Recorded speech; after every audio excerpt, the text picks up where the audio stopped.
Nandito na tayo, San Felipe, Zambales. Ang issue nito, fuel na. Fuel na siya. Hindi na siya tubig. So, nag-mix yung fuel, pumunta sa cooling system. Identified naman na yan. Alam natin kung saan gagalawin yan. Yung O-ring lang ng injector sleeve. Yung naghihiwalay sa fuel at saka sa coolant. Ngayon din, masasolve natin yan. Kahit puyat-puyat tayo.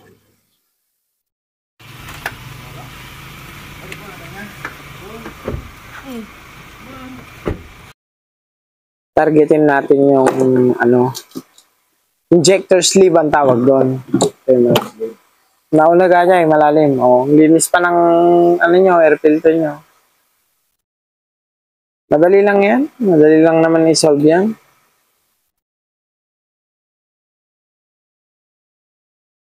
Radiator tol, tanggalin na yan Gawin natin yung ginawa nyo kay Albert. Lagyan natin ng sabon.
Makikita mo mamaya yung pinagmulan yung i-explain ko sa'yo.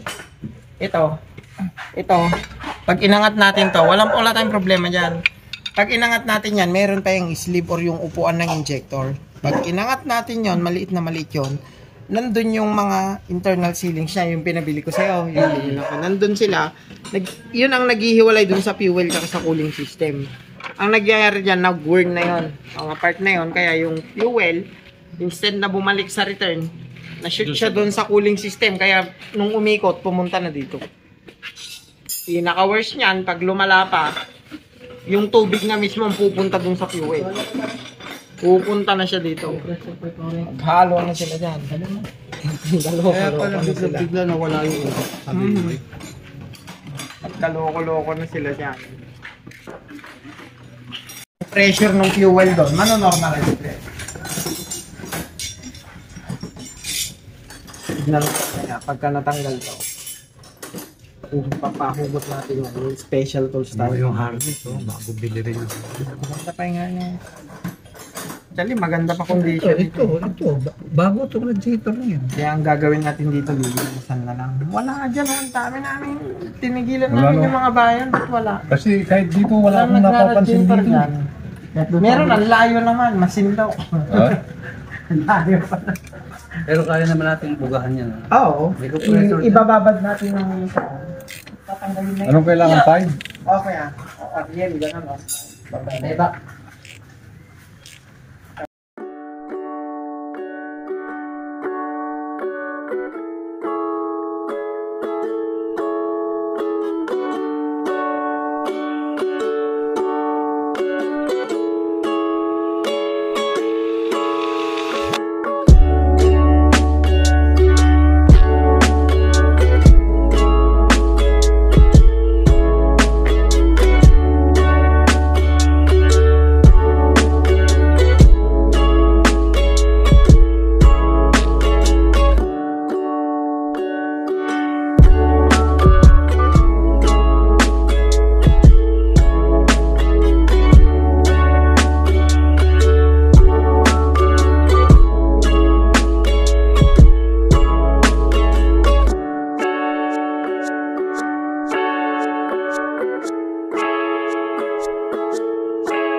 Kalugin mo.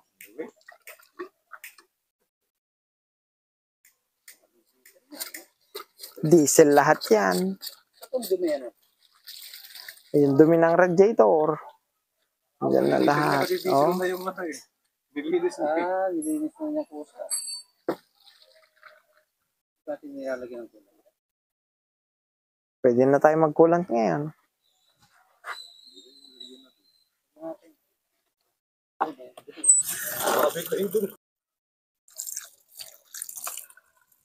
Lagyan niyo ulit ng tide.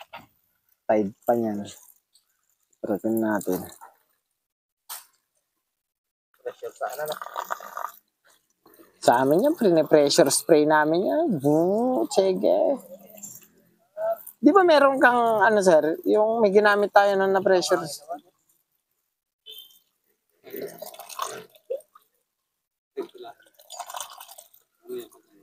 Kailangan na ba? Oo. Hindi, yung isa, yung power spray. Hindi ka na pag-aral niya. Oh. Ayan o, diesel yan mga yan o. Oh, lumalabas na yan. Hindi mahulog. Yung parang edit siya sa likod. Bigas. Matigas na. Tumigas nga yung orange. Ayan yung sinasabi ko sa isa. Ito yung injector sleeve. Hindi siya basta-basta bunutin. Baka mahulog yan, mabango. Yun yung special tool. Dito siya ayan, tignan mo, flat na siya, oh, flat na. Ay, oo, kopi. Ito, fuel yan. Ito, sa part na to, ito yung coolant. Sa taas lang is, ito, may pressure dito sa part na to ng fuel. Pag ito nag-burn, dun siya bababa. Dun sila mag-mix. Apat to. Apat yan. Bawat isang injector, isang ganito. O, kung nag-wear yung dalawa, ganun nakalakas. Kaya maraming fuel yung nailagay dito. Ano? Tapos papalitan yung mga oil. Papalitan niya. Yan yung pinili natin. Lagyan mo muna ng papel. Ilagay mo to.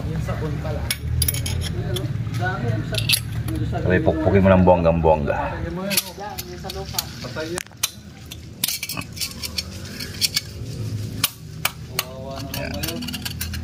Lalagyan natin yung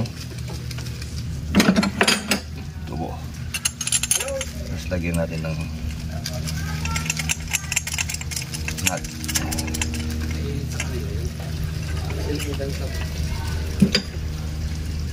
Kuha natin ng tools.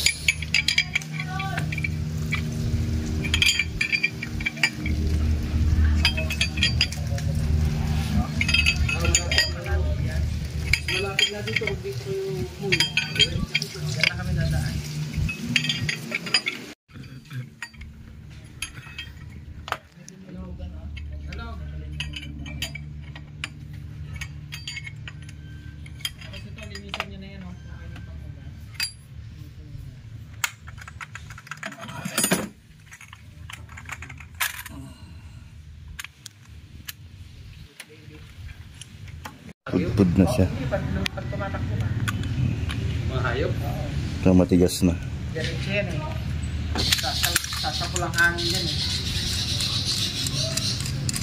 Yan lang huli yung ganong brush matangkad. Ay, silver.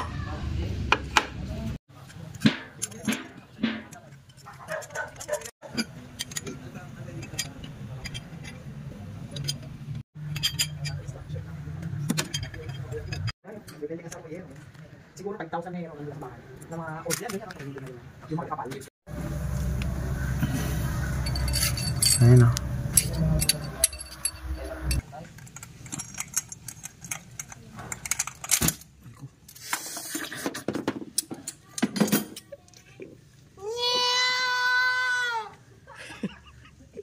Gunggong! Barinig kita sa mukha eh!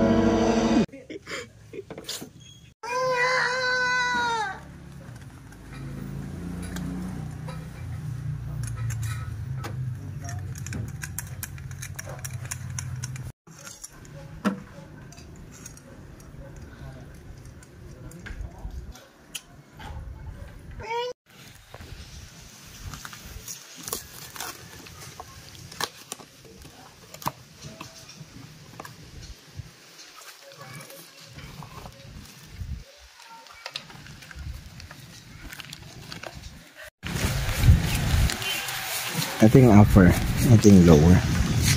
So, puro genuine parts yan. Kaya nandito sa lalagyan na yan, kasi magkakahalo sila sa ganito, 16 pieces. Puro genuine lahat yan. Pagkapalit natin, ipapasok natin. Balik natin lahat, injectors. Tapos, pati yung mga issue mo na umuusok ko yan. Tanggal lahat yan, nandiyan yan. Biglang rin na po ako jasok na Ah? hindi nag-mix, hindi salita ko. Ah. Radiator na po ako usok na.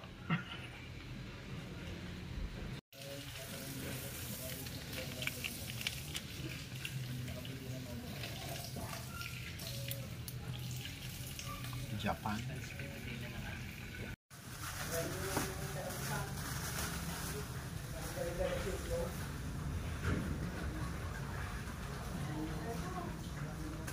Well na na.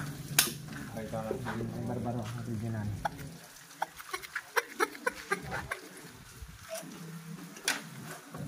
Ang galing naman yung thermostat. Tigas. Matigas mo. Walang matigas kay box. Wala pa naman tayong ganito. Okay, tanggalin mo. Mostly affected talaga pagka ganyan. Akala mo kung grasa na eh. Uy, may gumalaw na dati. Oh, nagkaroon na siya ng sealant to. Oh, meron na. Mali yung nilagay nilang ano, kaya lumapad siya na ganyan. Oh, mali yung nilagay nilang o-ring. No, ginaraugan. Meron na, may gumalaw na dati. Sa bali ata o-ring na.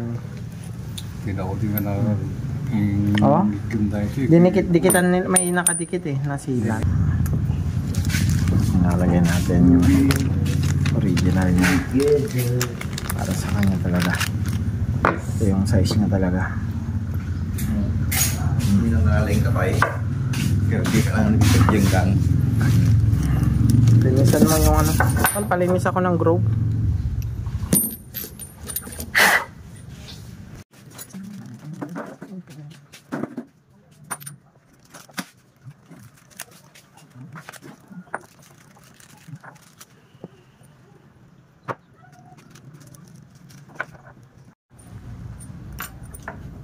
Ah, ito.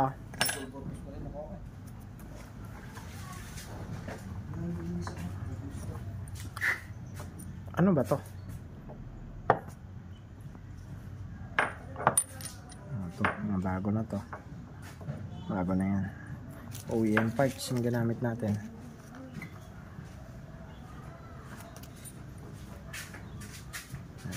Pwesto na tayo.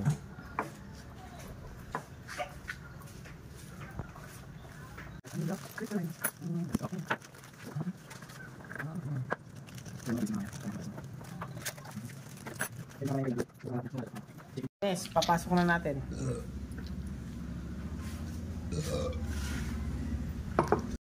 Na. Pagdaan ng fuel yan, hindi na siya pupunta sa cooling system.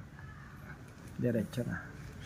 Gawin natin, hugasan natin ngayon yung loob ng makina. Tira kayo ng sabon Sige, marami pa doon. Tinanggal namin kanina, ibang type yung nilagay nila. Na ori? Na o-ring, tapos nilagyan na lang nila ng pandikit. Silicone. Kaya silicone, kaya tinanggal ko siya. Kaya mabilis siyang Ito, OEM parts yung nilagay natin. Ito talaga yung size. 260 yata yung isang lata yun Nila saglit pero naluto, nagasgas. Hindi niya kasi tight, hindi niya kapareha. No.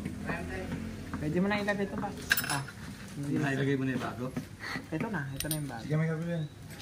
Yan yung bago. Parang may play na gano'n, okay lang yan? Oo, yan talaga yung size niya, original, isuso yan. Yun, dun sa alalagyan niya kanina, isuso. Ewan ko saan pinunta ni Kuya Mike, binigay ko na sa kanya. Marami kasi Pati yung mga pinagpalit. Marami kasi nagtanggap sa akin dito.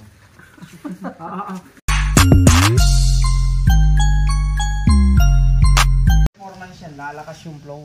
Gaganda yung pressure dito. Nag-normalize Kaya kung mahina to, yung pressure ng fuel, pupunta siya dyan sa cooling system. So, halo na. Yung usok, saan ang gagaling na yan? Lahat na nun, failure na kasi nagkaloko-loko na sa fuel pressure. Kaya umuusok.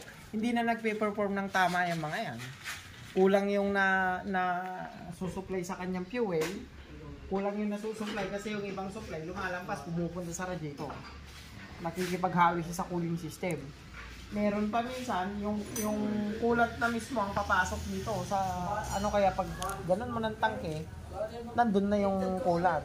Ngayon mamaya magbubukas tayo bago tayo magpaandar. Pabubuksan ko yung drain. Baka may coolant na doon yung diesel mo, pwedeng pag yung coolant ang umasok nasa ilalim dito, yun, di ba? nandun sa ilalim ng tangke. Kasi tubigat lang yung Oo, nasa ilalim yung coolant. Makikita natin, kung hindi naman siya inabot, wala namang problema. Pagkabukas mo ng drain plug, fuel pa rin. Pero meron kaming naging issue niyan, pagkabukas namin, coolant na prepare na tayo, antayin na lang natin yung panlinis na brake cleaner. Okay na yung Then after, buo, nahugasan na rin ng radiator. Good na, masusolve na natin ang issue. Tanggal ang fuel and coolant mix. No? Identified yan. ay lang pala, ano pa tayong tigagawa ng sa lagyan.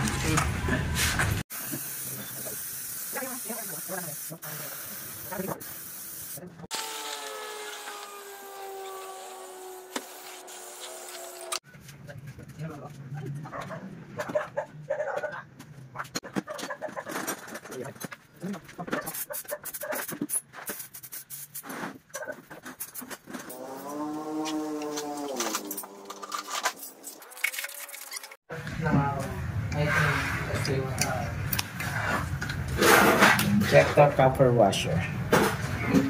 Injector sleeve o-ring. Ayan. Problem solved na yan.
issue niya na oil and fuel mix, Sir Mike.